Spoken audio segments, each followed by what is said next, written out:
Palavra da Verdade, com Hernandes Dias Lopes. Irmãos amados, eu estou com a voz bem ruinzinha, mas animado com a graça de Deus.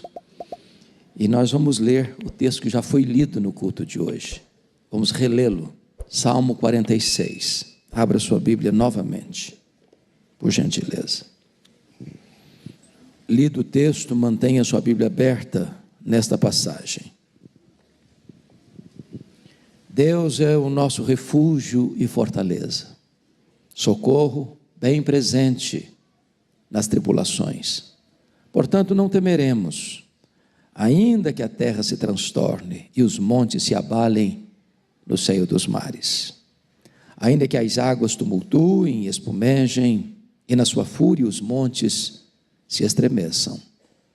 Há um rio cujas correntes alegram uma cidade de Deus, o santuário das moradas do Altíssimo. Deus está no meio dela, jamais será abalada. Deus a ajudará desde antemanhã. Bramam nações, reinos se abalam. Ele faz ouvir a sua voz, e a terra se dissolve. O Senhor dos exércitos está conosco, o Deus de Jacó é o nosso refúgio. Vinde, contemplai as obras do Senhor, que assolações efetuou na terra. Ele põe inteira uma guerra até os confins do mundo, quebra o arco e despedaça a lança, queima os carros no fogo. Aquietai-vos e sabei que eu sou Deus, sou exaltado entre as nações, sou exaltado na terra. O Senhor dos exércitos está conosco, o Deus de Jacó é o nosso refúgio. Aleluia, amém. Quero tratar do tema Deus, o refúgio verdadeiro. Meus irmãos, esse salmo dos filhos de Coré tem 3 divisões claras.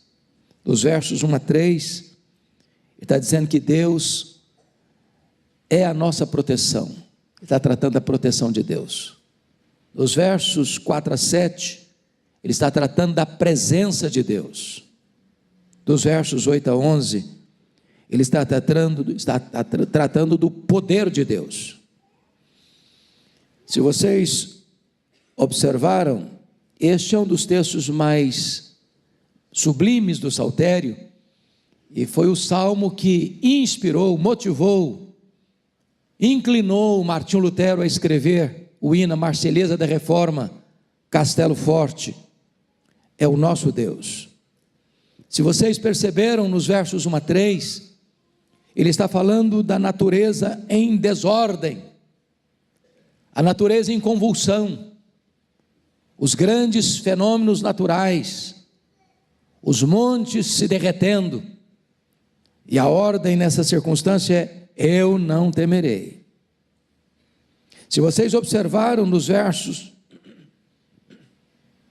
4 a 7, Jerusalém está sob ataque, e Jerusalém é um símbolo da igreja, é a igreja acuada, a igreja perseguida, a igreja atacada pelo inimigo, e a disposição é: eu não serei abalado.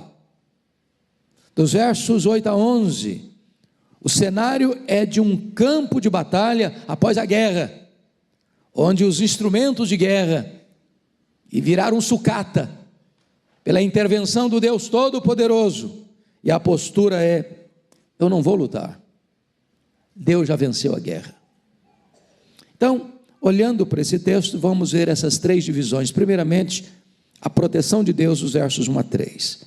E a primeira coisa que eu destaco é as qualificações de Deus para ser o protetor do seu povo. Olha comigo o verso 1. Deus é o nosso refúgio e fortaleza, socorro bem presente nas tribulações. Quando diz que Deus é o nosso refúgio, está dizendo o seguinte: onde está a sua confiança? Nos castelos da terra? Na sua força? Na sua inteligência? No seu dinheiro? No seu poder? Na sua influência? Onde está a sua segurança? O salmista está dizendo que Deus é o nosso refúgio, não são os castelos e as fortalezas da terra que é o nosso refúgio. Olha, em segundo lugar, Deus é a nossa fortaleza. E o que ele está querendo dizer com isso? Ele está mostrando para nós que quando nós somos acuados por circunstâncias, quando nós somos assolados por sentimentos terríveis, quando nós somos atacados por inimigos perigosíssimos, nós temos uma fortaleza, onde nós encontramos abrigo, refúgio, proteção, e essa fortaleza é Deus.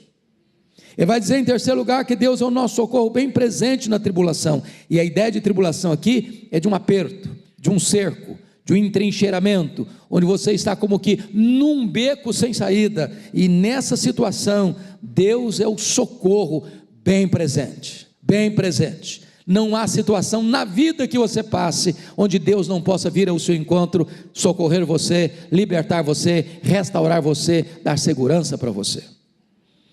Mas, vejamos em segundo lugar, o povo protegido por Deus não precisa ter medo, apesar da fúria da natureza. Agora ele faz uma transição nos versos 2 e 3, e ele chega a uma conclusão: portanto não temeremos, se Deus é o nosso refúgio, se Deus é a nossa fortaleza, se Deus é socorro bem presente na tribulação, tem uma conclusão: portanto não temeremos. Mas agora ele vai fazer uma descrição da natureza em fúria, quando ele diz o seguinte: ainda que a terra se transtorne, ainda que os montes se abalem no seio dos mares, ainda que as águas tumultuem e espumejem, na sua fúria os montes se estremeçam. Meus amados, nenhum ser humano, por mais poderoso, nenhum cientista, por mais robusto que seja o seu conhecimento, nenhuma pessoa especializada no estudo da natureza tem segurança quando a natureza se convulsiona. Que barragem ou que muralha cerca a força do vento? Quem pode, que barragem segura o bramido do mar? O homem não tem controle, o homem não tem poder, o homem não tem capacidade de resistir quando a natureza entra em convulsão. Quando os montes mais altos, empinados aos céus, começam a se abalar. Mas ainda que os Andes se abalem, ainda que os Alpes se abalem, ainda que as montanhas mais altaneiras da terra se abalem, você e eu temos uma fé que não se abala, porque o Deus em quem confiamos é o Deus que está assentado no trono e tem controle sobre a natureza. Deus é o nosso refúgio, mesmo diante das vicissitudes da vida, mesmo diante das convulsões da natureza, mesmo diante das situações que você e eu não temos controle, mas a nossa fé está inabalavelmente firmada naquele que tem o controle de toda a natureza. Essa é a ideia que o salmista quer nos transmitir. Dito isto, ele vai fazer uma outra transição. Agora ele vai mudar o cenário e ele passa a descrever Deus presente com o seu povo, quando a sua cidade está sob ataque dos povos. Agora pense comigo numa cena de guerra, ou pense comigo em Jerusalém, que é um símbolo da igreja, tanto militante quanto triunfante, tanto a Jerusalém da terra quanto a Jerusalém do céu. E muitas vezes Jerusalém foi atacada, e eu queria chamar a atenção dos irmãos para um ponto: se Deus está no meio dela, ela não é abalada. Jerusalém enfrentou muitos ataques, mas Jerusalém nunca foi derrubada ou nunca foi destruída pela força dos inimigos. Sempre que Jerusalém foi atacada, e nós podemos ter dois momentos históricos que Jerusalém foi destruída, no ano 586 por Nabucodonosor e no ano 70 da era cristã por Tito Flávio. Mas se você perceber, é porque Deus se ausentou da cidade. Deus entregou a cidade como disciplina e como juízo. Porém, nas vezes em que as nações se reuniram com seus exércitos poderosos e encurralaram Jerusalém, entrincheiraram Jerusalém para invadir Jerusalém, destruir Jerusalém, Deus estando no meio dela, os inimigos foram desbaratados e a cidade foi preservada. Eu vou lhes dar 2 exemplos. O primeiro deles, na época do rei Josafá, está lá em 2 Crônicas capítulo 20, os inimigos confederados se reuniram para atacar Jerusalém, Mandaram um recado insolente. Não havia prazo para Josafá se preparar, nem para organizar um exército de resistência. Então Josafá teve medo, conclamou o povo a buscar a Deus e jejuar. E Deus disse o seguinte: essa peleja não é de vocês não, essa peleja é minha, essa guerra é minha. Então vocês vão me adorar, vocês vão louvar, você vai formar não um exército, um coral.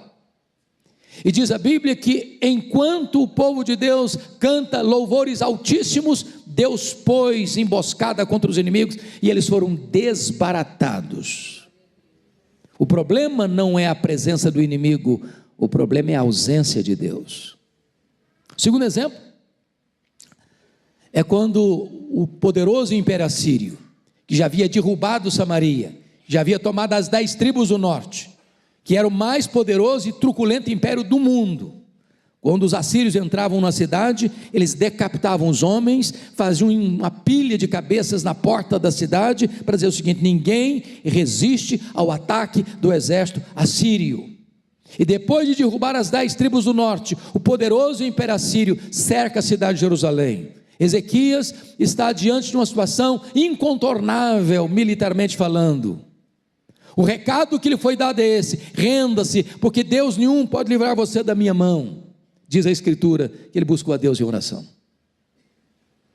E naquele dia, Deus escalou apenas um anjo do seu exército celestial, um anjo apenas, que matou 185 mil pessoas ao redor de Jerusalém, 185 mil soldados, mais eram os soldados que estavam do lado de fora do que os habitantes do lado de dentro da cidade, e todos eles foram destruídos, porque quando Deus está presente na vida do seu povo, o seu povo é imbatível, é invencível, é indestrutível. Louvado seja Deus.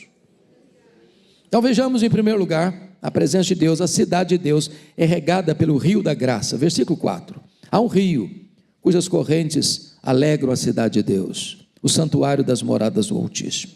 Bom, primeiramente vamos pegar a geografia. Jerusalém não tem rio. Jerusalém não tem rio. Foi o rei Ezequias que, numa estratégia militar, conseguiu botar água para dentro dos muros, para que num possível ataque militar, cidade sendo cercada, pudesse sobreviver. Mas não tem rio. Então de que rio ele está falando? Se você olhar as Escrituras, este rio é um símbolo do Deus Pai, do Deus Filho e do Deus Espírito Santo. É a presença de Deus. Para você ter uma ideia, Jeremias 2,13 diz que Israel havia abandonado o Senhor, a fonte das águas vivas, para cavar cisternas rotas. Deus Pai é este rio. Quando você vai para Zacarias capítulo 13, verso 1, falando de Jesus, do Messias, ele é esta fonte, de onde brotam as águas do perdão e da restauração. Jesus é este rio. Mas lá em João 7, 37 a 39, fala dos rios de água viva que fluem do nosso interior, e é uma referência ao Espírito Santo. Então, meus amados, a cidade de Deus é regada pela própria presença de Deus no meio do seu povo. Note ainda no verso 4b, que a cidade de Deus, a igreja, é a habitação do Altíssimo, porque está escrito aí, o santuário das moradas do Altíssimo. Eu quero dizer para você que o santuário onde Deus habita não é um templo feito por mãos humanas, de pedra e tijolo. Muito embora nós consagramos esta casa para Deus, e esta casa é um lugar de culto a Deus, mas onde Deus de fato habita é na sua vida. Você é o santuário de Deus, você é a habitação de Deus, você é o santo dos santos, onde a glória de Deus assiste.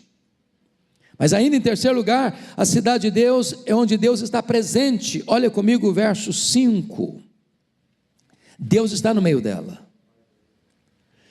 Você crê nisso, que Deus está no meio da igreja? Você crê que Deus está aqui? Você crê que Deus habita no meio do seu povo?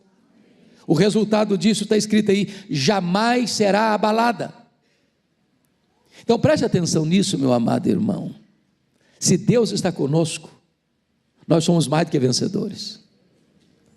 Então, tome muito cuidado para que esta presença seja mantida, porque o que faz separação entre nós e Deus é o pecado. A igreja nunca é tão vulnerável como quando ela se aparta da presença de Deus para fazer uma escolha pelo pecado. Mas se a igreja busca Deus e Deus está no meio dela, a promessa é: ela nunca será abalada. É promessa dele. Vejam vocês que Deus está presente para guardar a sua igreja, para proteger a sua igreja, para conduzir a sua igreja em triunfo. Mas ainda, notem comigo, por gentileza, que a cidade de Deus é protegida por Deus. Veja comigo os versos 6 e 7. Bramam nações, reinos se abalam, ele faz ouvir a sua voz e a terra se dissolve.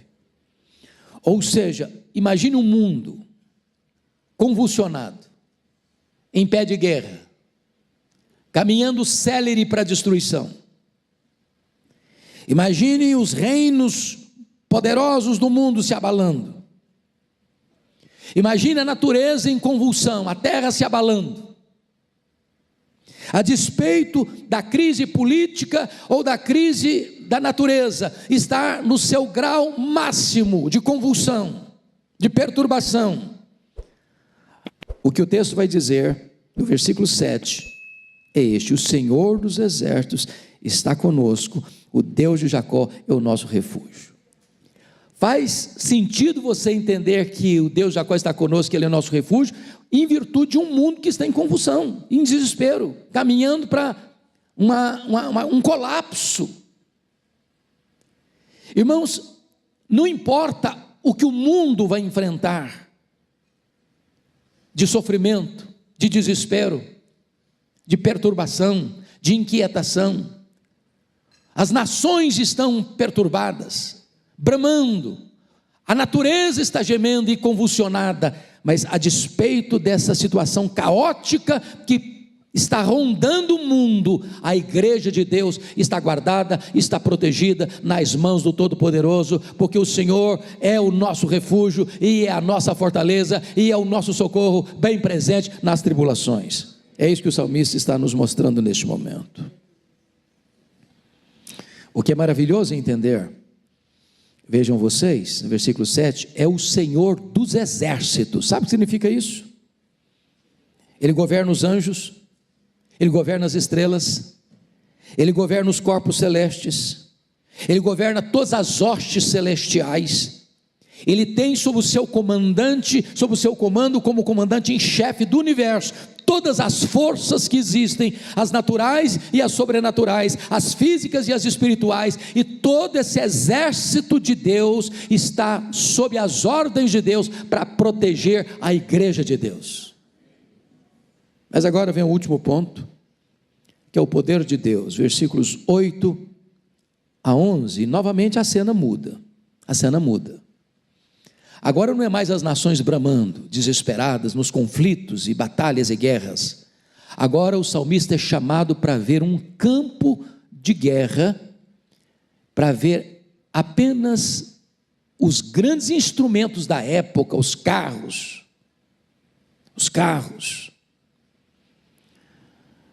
E ele vai mostrar os arcos, as lanças, virando sucata. É um campo que já enfrentou a guerra, e essa guerra foi terrível, sangrenta, avassaladora, mas o cenário que ele está vendo agora não é mais desses instrumentos de guerra em ação, mas como sucata. O arco está quebrado, a lança está quebrada, o carro está queimado no fogo. Parece-me que esta é a cena dos escombros da Segunda Guerra Mundial. Quantos de vocês já assistiram filmes das praias da Normandia, ou das ruínas e destruições da cidade de Berlim, ou da devastação da cidade de Hiroshima? Essa é a cena que o salmista está sendo convidado para observar. E aqui eu chamo a atenção para algumas coisas. Primeiro, Deus abate a força poderosa deste mundo. Versículo 8: vinde, contemplai as obras do Senhor, que assolações efetuou na terra. Irmãos amados, vamos entender isso. Às vezes a gente fica imaginando, e eu já li tanto livro sobre a questão, por exemplo, da batalha do Armagedon, da batalha final, onde as pessoas imaginam um exército se reunindo e as nações enviando as suas forças militares mais poderosas para aquele campo do Armagedon. Então vai ter uma grande conflagração mundial, um enfrentamento de grandes exércitos, de muitas e poderosas armas. Quando eu olho para as Escrituras, a única arma que vai ser acionada nessa batalha final é a espada que sai da boca do Senhor Jesus Cristo. A Bíblia diz que quando Jesus vier na sua majestade e glória, Ele vai colocar todos os seus inimigos debaixo dos seus pés, e vai jogar no lago do fogo o anticristo, o falso profeta, o diabo, a morte, e todos aqueles cujos nomes não estão escritos no livro da vida, e a vitória vai ser retumbante do Senhor, porque ninguém pode resistir ao poder da manifestação gloriosa do Senhor Jesus Cristo, e todas as armas de destruição virarão sucata pela intervenção sobrenatural do Deus Todo-Poderoso. É essa cena que o salmista está sendo chamado para ver. Mas em segundo lugar, Deus põe um ponto final na guerra, destruindo essas armas, conforme está escrito no verso 9. Você lê o verso 9 comigo? Vamos juntos? Ele põe termo à guerra, até os confins do mundo, quebra o arco, e despedaça a lança, queima os carros no fogo. Vejam vocês que não é aqui uma aliança das nações, uma ONU, por exemplo, tentando estabelecer a paz e fazendo cessar a guerra. O cessamento da guerra não é uma ação humana. A ação humana produz guerra, produz conflito, produz conflagrações. A intervenção para pôr fim à guerra não vem da terra, vem do céu, não vem dos homens, vem de Deus. Não é a ação dos acordos políticos e militares da terra, mas uma intervenção da soberania absoluta de Deus. É Ele quem põe termo à guerra, é Ele quem põe fim à guerra. Ele que vai estabelecer o seu reino de paz, de graça e de glória. Louvado seja o Senhor. Mas aí, irmãos, vem o terceiro ponto, que Deus exorta os homens a não se insurgirem contra Ele.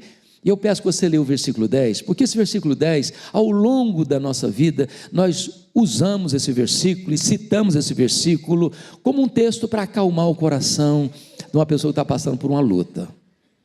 Leia comigo o verso 10. Aquietai-vos e sabei que eu sou Deus, sou exaltado entre as nações, sou exaltado na terra. Esse texto não está querendo dizer isso. Olha, fique tranquilo, Deus está no controle, aquiete seu coração. Não é isso que ele está dizendo. O contexto desse texto é outro. O contexto desse texto, aquietai-vos e sabei que eu sou Deus, é Deus dizendo às nações: baixem a bola.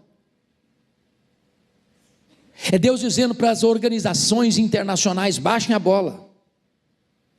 É Deus dizendo para as nações que têm grandes poderes nucleares, ou de armas nucleares, ou de instrumentos de guerra, achando que eles estão no controle. Deus dizendo: baixa a bola, aquiete-se, saiba que eu sou Deus.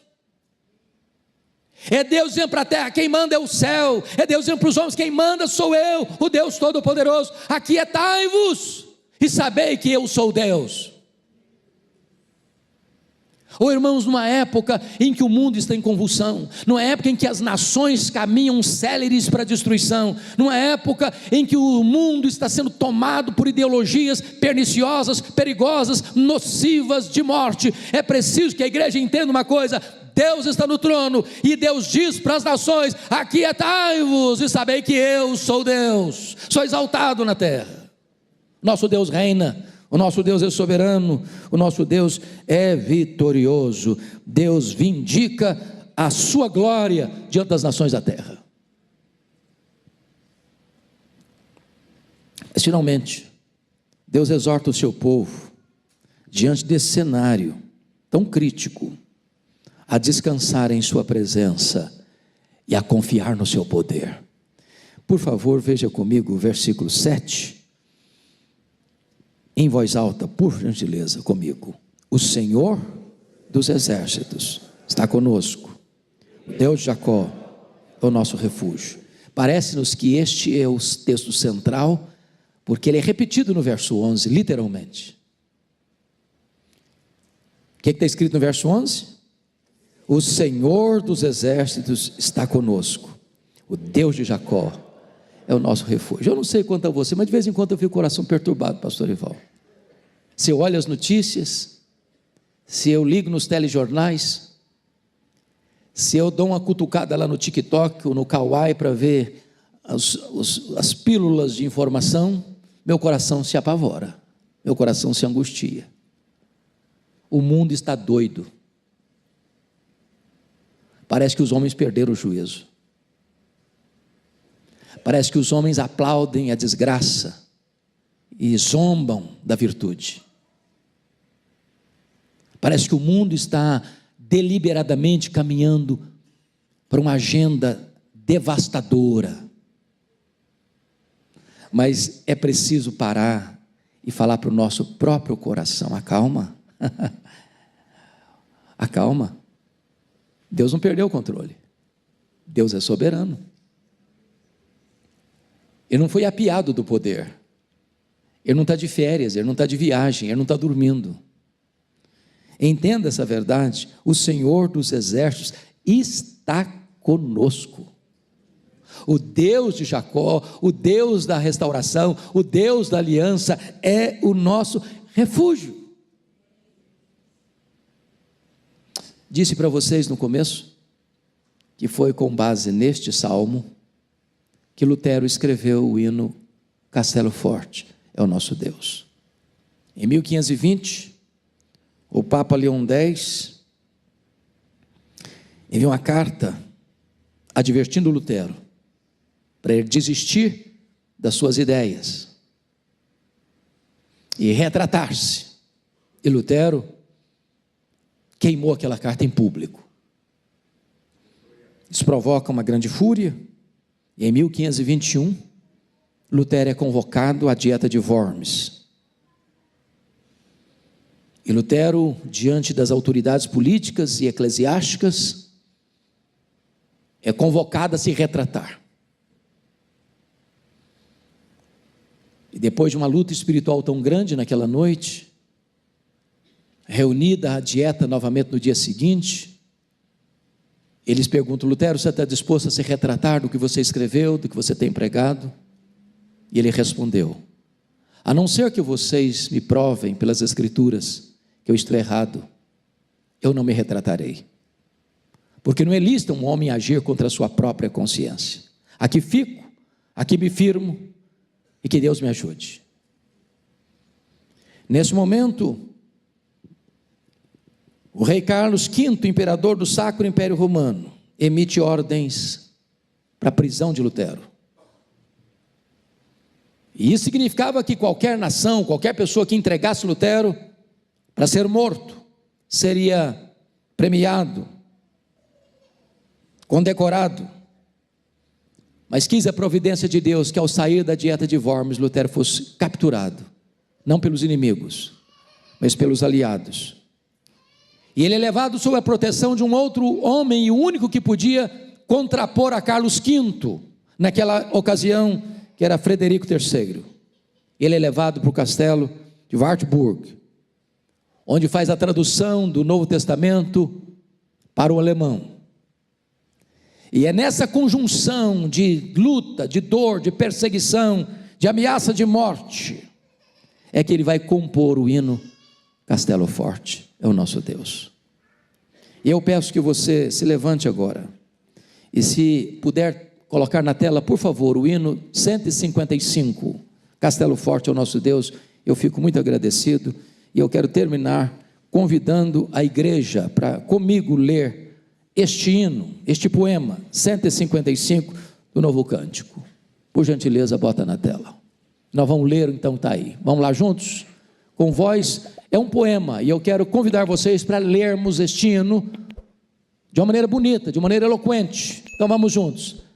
Castelo forte é o nosso Deus, espada e bom escudo, com seu poder defende os seus, em todo o transe agudo, com fúria pertinaz, persegue Satanás, com ânimo cruel, muito forte é o Deus fiel, igual não há na terra. A força do homem nada faz, sozinho está perdido, mas nosso Deus socorro traz, em seu Filho escolhido.